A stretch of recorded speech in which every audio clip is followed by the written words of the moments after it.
성삼위일체 하나님 아버지 은혜와 평강이 함께 하시기를 주의 이름으로 기원드립니다. 대제사장을 비롯한 많은 우리들은 예수님을 고발하고 예수님을 빌라도 총독에게 넘겨주었습니다. 예수님을 넘겨받은 빌라도 총독은 예수님을 신문하시고 나서 결론을 내리기를 이렇게 결론을 내립니다. 그에게서 아무 죄도 내가 찾지 못하였노나 하고 저 유대인들에게 나가서 말을 하게 됩니다. 그리고 빌라도 총독은 유대인들에게 한 가지 제안을 내놓습니다. 빌라도 총독의 제안은 유월절 절기마다 죄인을 한 사람 목에서 풀어주는 전례가 있는 그 관례대로 저들에게 제안을 하게 된 것이지요. 빌라도 총독이 이와 같이 관례대로 예수님을 풀어주려는 의도하여서 유대인들에게 누구를 풀어주기를 원하느냐고 물어보게 되었던 것입니다.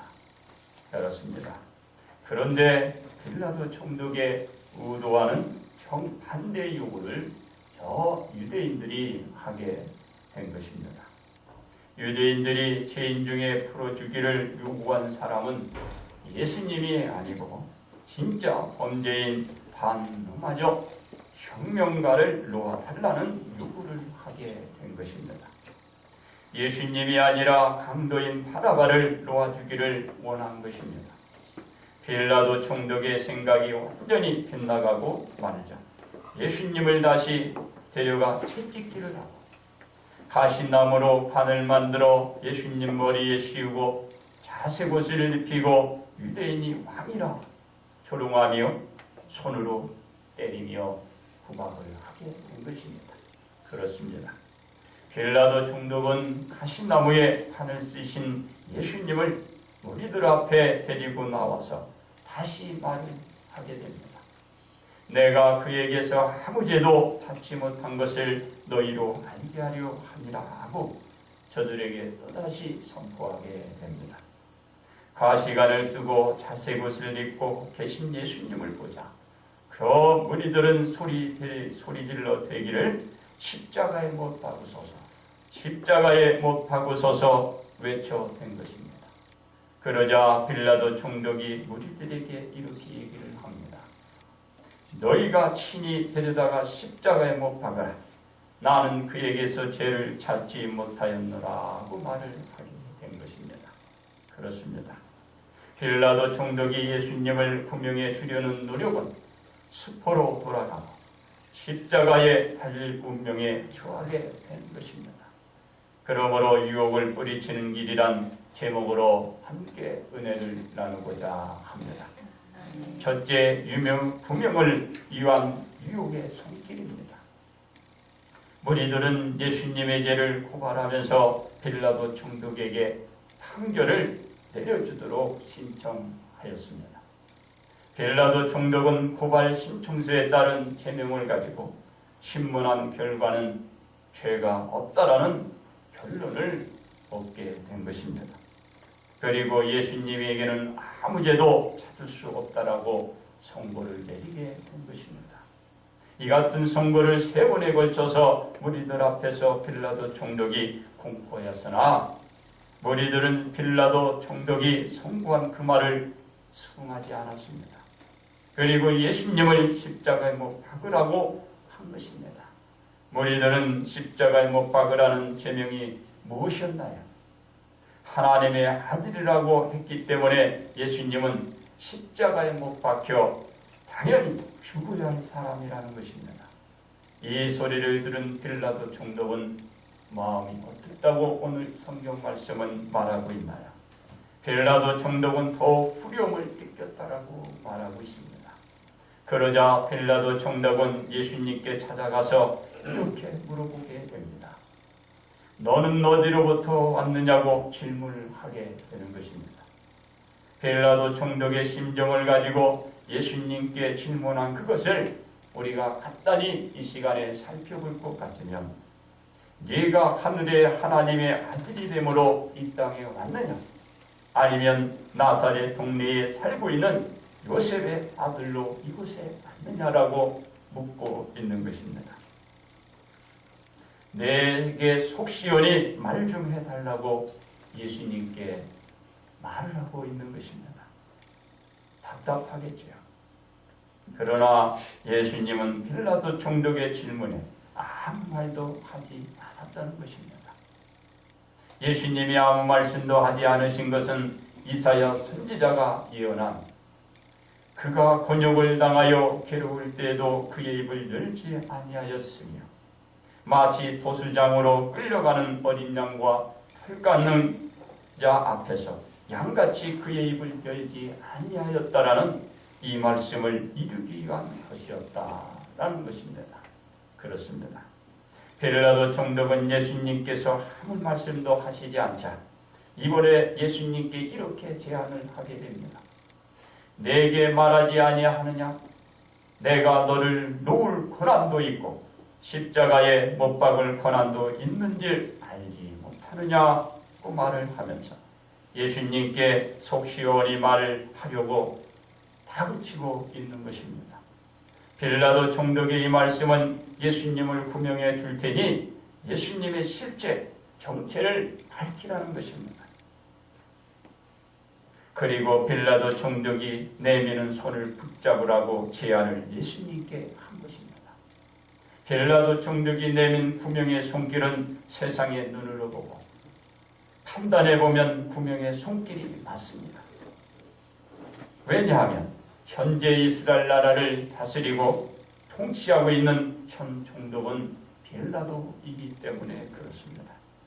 빌라도 총독은 그 말대로 살릴 수도 있고 죽일 수도 있는 권한을 가지고 있는 자가 구명의 손길을 내미는데 붙잡는 것은 당연한 것처럼 보일 것입니다. 그렇습니다. 그러나 예수님은 구명을 위한 유혹의 손길을 뿌리치고 무엇이라고 저 빌라도 총독에게 말을 하게 됩니까?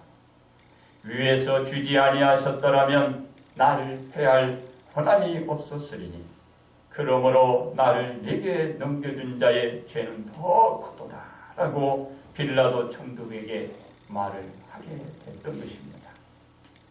예수님은 빌라도 총독이 내민 구명의 그 유혹의 손길을 하나님이 정하신 뜻을 빌라도 총독이 일을 처리하는 과정이라는 것입니다. 그러므로 빌라도 총독이 내민 이 구명의 유혹의 손길을 뿌리치고 그 뿌리친 손길을 붙잡지 아니한 것입니다. 이제 여러분 모든 것은 이제 우리들에게 날마다 유혹의 손길은 뻗쳐옵니다. 이 유혹의 손길을 다 같이 뿌리시는 그 삶을 살아가시기를 주의 이름으로 축원드립니다. 두 번째 예수님을 유혹하는 손길인 것입니다. 빌라도 총독은 예수님에 대한 감정은 순수한 것을 볼 수가 있는 것입니다. 왜냐하면 무리들의 고발에 대한 신청이 공평하게 처리되었기 때문에 그렇습니다. 이와 같은 주장을 계속해서 한 것을 보더라도 어떤 근본적인 사심이 없었음을 보여주고 있는 것입니다. 그런데 무리들은 빌라도 총독에게 그릇된 판결을 원하고 있는 것입니다. 빌라도 총독이 예수님이 죄가 없다고 선포할수록 저 무리들은 더욱 악하게 변해져도 강하게 예수님을 십자가에 못 박을 것을 요구하며 나섰던 것입니다. 이와 같이 무리들이 악하게 변한 것은 하나님의 계획 속에 있는 것입니다. 예를 들자면 이스라엘 백성들을 애굽에서 해방시킬 때 바로 왕을 강팍하게 만드신 분은 누군가요? 하나님이십니다. 바로 왕이 악하게 변하여져 갈수록 하나님의 역사는 더욱 크게 분명히 드러나는 것을 볼 수 있기 때문에 그렇습니다. 이와 같이 무리들이 악하게 변해져 가면 갈수록 하나님의 역사는 더욱 크게 나타나기 때문에 그렇습니다. 그렇습니다. 예수님은 빌라도 총독이 제안한 유혹의 손길을 받기 전에 베드로의 유혹의 손길이 있었던 것을 볼 수가 있습니다. 베드로가 언제 무엇이라고 유혹의 말을 예수님에게 했나요? 예수님이 악한 무리들에게 고난을 받고 십자가에 달릴 것이라는 말씀을 하게 됩니다. 그 소리를 들은 이 베드로가 예수님을 유혹하게 된 것입니다. 베드로가 한 그 말은 예수님을 붙들고 항변하며 그리 하지 말도록 이 베드로가 강하게 만류한 것을 볼 수가 있는 것입니다. 베드로의 유혹의 손길에 예수님은 베드로에게 이렇게 말을 하게 됩니다. 사탄아 내 뒤로 물러가라. 너는 나를 넘어지게 하는 자로다. 라고 하며 베드로를 꾸짖고 나무라신 것을 볼 수가 있습니다. 베드로가 여기서 그치지 않았습니다. 베드로는 칼로 예수님을 잡으러 온 무리들 중 대제사장의 종 말구의 오름정기를 베어 버리게 됩니다. 이때 예수님께 어떤 말을 들었나요? 칼을 칼집에 꽂으라. 아버지께서 주신 잔을 내가 마시지 아니하겠느냐라는 말로 베드로의 유혹의 손길을 뿌리치고 맙니다. 그렇습니다. 예수님이 가는 길은 항시 유혹의 손길이 뻗쳐 있었던 것입니다. 예수님의 사역을 시작하실 때도 유혹의 손길이 다가와서 무엇이라고 예수님을 어떻게 유혹하셨나요? 마귀는 돌로 떡을 만들라고 유혹의 손길을 뻗쳤습니다. 예수님은 마귀를 꾸짖고 사람이 떡으로만 살 것이 아니요 하나님의 입으로 나오는 말씀으로 살 것이라고 물리치고 있는 것을 볼 수가 있습니다. 마귀는 여기서 포기하지 않았습니다. 예수님을 성전 꼭대기에서 뛰어내리도록 하면서 무엇이라고 유혹했나요?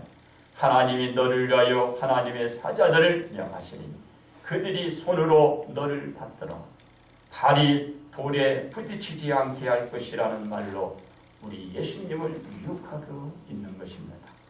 예수님은 마귀를 꾸짖어 주 너희의 하나님을 시험하지 말라고 꾸짖으면서 이 마귀의 유혹의 손길을 뿌리치게 됩니다. 여기서 끝나지 않았습니다. 마귀는 지극히 높은 산으로 가서 천하만국과 그 영광을 보여주면서 엎드려 경배하는 이 모든 것을 내게 주리라고 유혹의 손길을 또 뻗쳤습니다. 이때도 마귀를 꾸짖어 사탄아 물러가라. 기록되었으되 주 너희의 하나님께 경배하고 다만 그를 섬길 것이라 하는 말로 이 마귀 권세를 그 유혹의 손길을 뿌리친 것을 볼 수가 있습니다. 그렇습니다. 예수님께 정해진 길을 가지 못하게 하기 위해서 이 유혹의 손길이 유혹하고 있는 것입니다.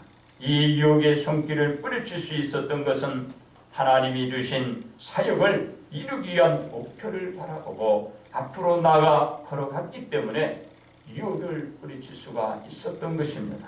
그렇습니다. 이제 우리의 목표와 우리가 갈 바, 우리의 정체를 반드시 드러낸다면 우리 모든 사람들은 아무리 유혹의 손길이 뻗쳐올지라도 나사렛 예수 이름으로 부딪힐 수가 있게 되는 것입니다. 세 번째 우리를 유혹하는 손길입니다.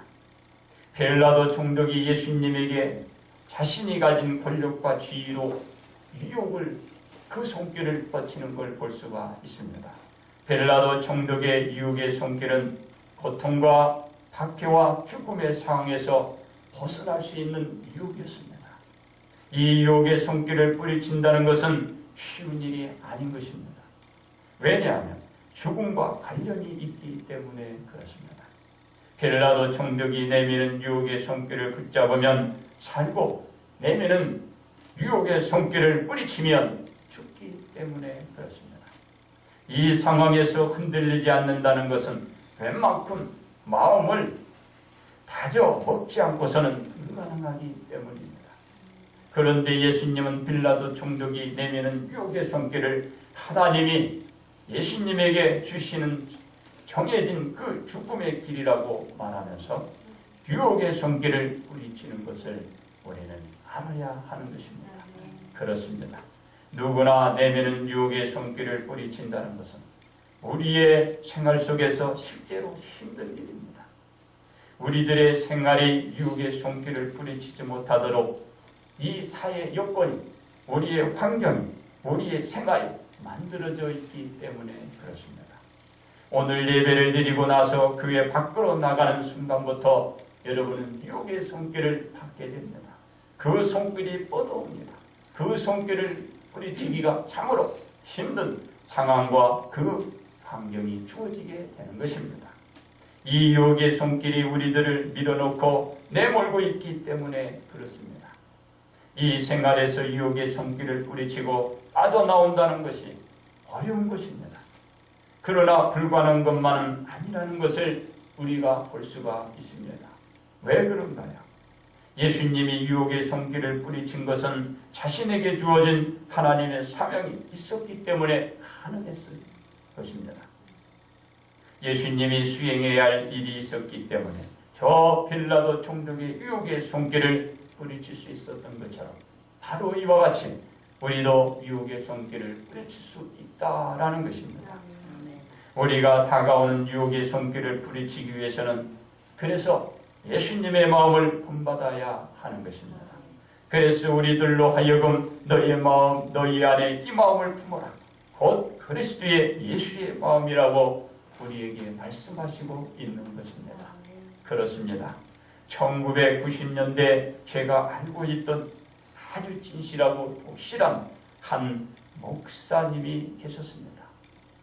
이 목회자님은 지하 40평 남짓 되는 건물로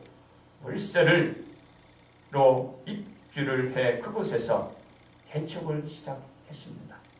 몇 달은 월세를 지불했지만 사정이 여의치가 않아 건물 월세를 지불하지 못했습니다. 그러자 건물 주인이 월세를 지불하지 않을 것 같으면 건물을 빼라고 다그치게 된 것입니다. 참으로 난감하기 그지없었습니다. 건물에 있자니 지불할 월세가 막막하고 건물을 빼주자니 당장 갈 데 없고 이리저리도 못할 처지에 놓이게 되었던 것입니다. 그런데 어떻게 교회의 사정을 알고 누군가가 찾아와 제안을 한 것입니다. 그분의 제안은 지금 교회가 속해 있는 교단을 탈퇴하는 것입니다. 그리고 자기가 속해 있는 그 교단으로 가입하는 것입니다. 그렇게만 한다면 매달 150에서 200만 원을 선교헌금으로 지원하겠다라는 제안이었습니다. 200만 원을 선교헌금으로 지원받으면 매달 월세 50만 원을 지불하고도 한 달 생활을 할 수 있는 충분한 돈이었습니다. 고통스럽게 걱정할 필요도 없이 모든 문제를 해결할 수 있었고 모든 염려는 한순간에 사라지는 유혹의 손길이었습니다. 목사님은 유혹의 손길에 잠시나마 갈등을 일으킨 것은 사실이지만 이렇게 자신에게 주문을 넣었다고 합니다. 육신은 잠시 쾌락과 즐거움으로 살지는 몰라도 영혼은 영원히 죽고 지옥에 떨어지고 하나님의 진노로 나 자신으로부터 내 자녀에 이르기까지 3, 4다의 이 죄값을 치러야 한다라는 그런 주문을 자신에게 중얼중얼 그리고 다져갔다라고 합니다. 그리고 그 자신에게 이렇게 외쳤다고 합니다. 영영아 정신 차리라 외치며 나사렛 예수 이름으로 이렇게 꾸짖었다고 합니다. 내가 네게 명하노니 이단의 흔적은 사라질지어다. 이단의 흔적은 사라질지어다. 이단의 흔적은 사라질지어다. 외치고 단호하게 그 제안을 거절하고 그 사람을 만나지도 않고 교회에 오지 못하도록 꾸짖고 나무로 그리고 내쫓아갔다라고 합니다. 그리고 나서 이 목사님은 이렇게 했답니다. 이제 건물 주인을 찾아갈 수밖에 없었겠죠. 그 건물 주인을 찾아가 사정을 해가면서 하루하루 그 생활을 했다고 합니다. 그리고 열심히 목회를 했다고 그래요. 그리고 나서 하나님이 축복을 주셔서 교회는 부흥되었고 교회는 건축되었고 지금은 후임자에게 그 교회를 일임하시고 그리고 선교하며 아주 멋진 생활을 하고 있는 분입니다. 그리고 그 자녀는 어떻게 됐냐면 3남매가 있는데 아주 훌륭히 잘 크고 지금은 다 시집장가 가서 잘 살고 있다라고 합니다. 그렇습니다. 바로 이 목회자님이 그 유혹의 손길을 받았다라면 어떻게 됐을까요? 그 자신의 삶도 없었을 것입니다. 그 자녀의 삶도 없었을 것입니다. 설사 이 땅에서 그 자신의 삶이 복되고 그 자녀들의 삶이 평안할지라도 천국은 없었을 것입니다. 그들의 기다리는 것은 지옥이요 결국은 천국은 유혹의 손길로 말미암아 잃어버렸을 것입니다. 그렇습니다. 빌라도 총독이 예수님을 유혹한 것처럼 우리들도 주변에서 항시 이와 같은 유혹의 손길이 뻗치고 오고 있다라는 것입니다. 이 유혹의 손길을 끊어내는 것은 육신이 아닌 것입니다. 저 세상도 아닌 것입니다. 그리고 사람의 관계에도 있는 것이 아닌 것입니다. 절대로 저 육신과 세상과 사람으로서는 이 유혹의 손길을 끊어낼 수가 없는 것입니다. 오직 우리들의 가슴 속에 있는 예수님만이 유혹의 손길을 물리칠 수 있고 끊어낼 수 있고 그를 꾸짖고 나무랄 수가 있고 그리고 유혹의 손길을 끊어내고 우리들이 서야 할 길로 당당히 서 나갈 수가 있게 되는 것입니다. 그러므로 예수님과 함께하는 생활로 이제 여러분 다가오고 여러분에게 맺힌 그 유혹의 손길을 뿌리치고 저 하나님을 향하여 오늘도 온 것처럼 나아가시기를 주님의 이름으로 축원드립니다. 결론 말씀을 드립니다. 하나님이 정하신 길은 그 누구도 변경할 수가 없는 것입니다. 왜 그런가요? 빌라도 총독은 예수님께는 죄가 없다고 반드시 3번에 걸쳐서 선포하였지만 저 무리들은 그것을 거역하고 그것을 받아들이지 않았던 것입니다. 그러니까는 예수님을 풀어주려는 그 생각이 수포로 돌아가고 만 것입니다. 그럴 때마다 저 악한 무리들은 어떻게 저 빌라도 총독에게 대들었나요? 저 악한 무리들은 예수님을 십자가에 못 박으라. 그리고 그들의 분위기는 더욱더 악해졌고 당장 밀란을라도 일으킬 조짐을 저 빌라도 총독에게 생각을 준 것입니다. 그 느낌을 준 것입니다. 그러자 이 상황에 빌라도 총독은 그만 손을 들고 만 것입니다. 그렇다고 이스라엘 무리들이 그 요구에 의해서 빌라도 총독이 예수님을 십자가에 못 박도록 내어주신 것인가요? 그렇지 않다라는 것입니다. 예수님이 가야 할 길이 십자가의 길이 있기 때문에 십자가에 못 박도록 내어주신 것입니다. 예수님은 이 사실을 잘 알고 있었기에 저 빌라도 총독의 유혹의 손길을 뿌리치고 예수님이 가야 할 그 예수님의 길을 걸어간 것입니다. 그렇습니다. 이제 우리가 정해진 길이 있는 것입니다. 바로 우리는 예수님을 주로 영접받고 예수님을 따라 예수님의 그 길을 가 우리는 저 천국을 향하여 그 주변에 다가오는 유혹의 손길을 뿌리치고 가야 할 길이 있는 것입니다. 그러므로 온 성도 여러분은 예수님과 함께하는 생활로 다가오는 유혹의 손길을 뿌리치기를 주님의 이름으로 축복합니다.